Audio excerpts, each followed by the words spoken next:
Assalamualaikum warahmatullahi wabarakatuh. Salam sejahtera untuk kita semua.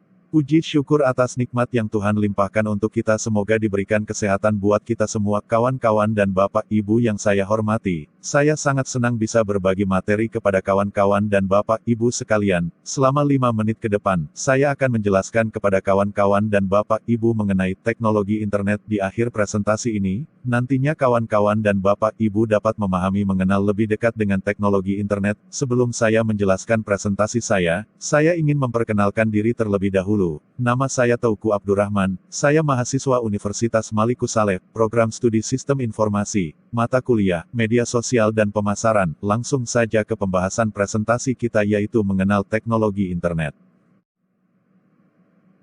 Yang pertama ada topik 1, internet dan intranet. Selanjutnya, ada topik 2 yaitu, arsitektur web, terus ada topik 3 yaitu, teknologi pendukung web, dan topik 4 yaitu, aplikasi web pada e-commerce. Yang pertama topik 1, internet. Internet merupakan sebuah jaringan yang berfungsi untuk menghubungkan antara satu media elektronik dengan media lainnya. Jaringan komunikasi inilah yang akan mentransfer data secara tepat dan cepat melalui frekuensi tertentu. Adapun standar global penggunaan internet sendiri telah memakai Internet Protocol atau Transmission Control Protocol (IPTCP), singkatan dari International Network, yang didefinisikan sebagai suatu jaringan komputer yang sangat besar, di mana jaringan komputer tersebut terdiri dari beberapa jaringan-jaringan kecil yang saling terhubung satu sama lain. Selanjutnya ada topik 2 yaitu, sejarah internet. Internet memiliki sejarah yang cukup panjang. Pada tahun 1960, Departemen Pertahanan Amerika Serikat membuat sebuah jaringan yang kemudian diberi nama ARPANET melalui Advanced Research Projects Agency (ARPA). Lalu di tahun 1986, barulah didirikan National Science Foundation Network (NSFNET). NSFNET inilah yang muncul sebagai pengganti ARPANET dalam mewadahi riset serta penelitian yang ada di Amerika. Setelah beberapa tahun, yaitu sekitar tahun 1990, ARPANET diturunkan.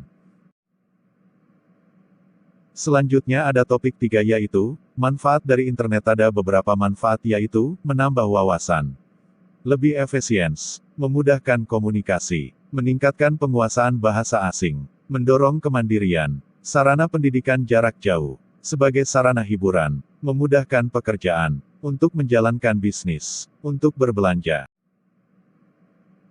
Selanjutnya ada topik 4, intranet. Intranet adalah sebuah jaringan privat (private network) yang menggunakan protokol-protokol TCP/IP untuk membagi informasi rahasia perusahaan atau operasi dalam perusahaan tersebut kepada karyawannya.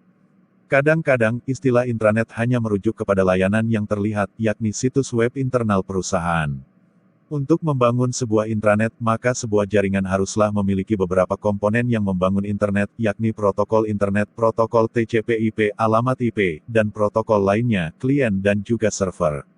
Protokol HTTP dan beberapa protokol internet lainnya, FTP, POP3, atau SMTP umumnya merupakan komponen protokol yang sering digunakan. Intranet digunakan untuk membantu alat dan aplikasi, misalnya kolaborasi dalam kerja sama, untuk memfasilitasi bekerja dalam kelompok dan telekonferensi, atau direktori perusahaan yang sudah canggih, penjualan dan alat manajemen hubungan dengan pelanggan, manajemen proyek untuk memajukan produktivitas.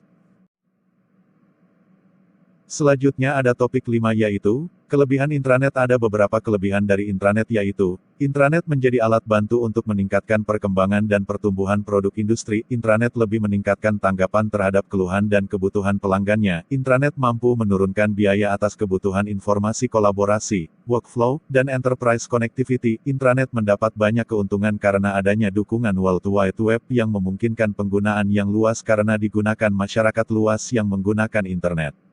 Caranya adalah dengan membuat website.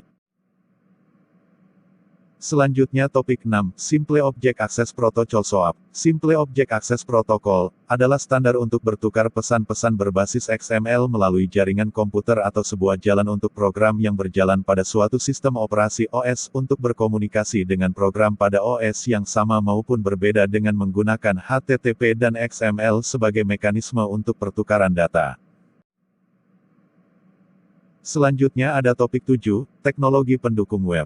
REST Representational State Transfer adalah suatu arsitektur metode komunikasi yang sering diterapkan dalam pengembangan layanan berbasis web yang memungkinkan untuk membangun API Application Programming Interfaces yang lebih sederhana, scalable, dan lebih fleksibel. WSDL, Web Service Definition Language, WDDX, Web Distributed Data Exchange. Cara kerja layanan web bekerja menggunakan berbagai teknologi pendukung, seperti SOAP, REST, WSDL, WDDX, dan protokol standar terbuka, seperti HTTP, FTP, atau SMTP.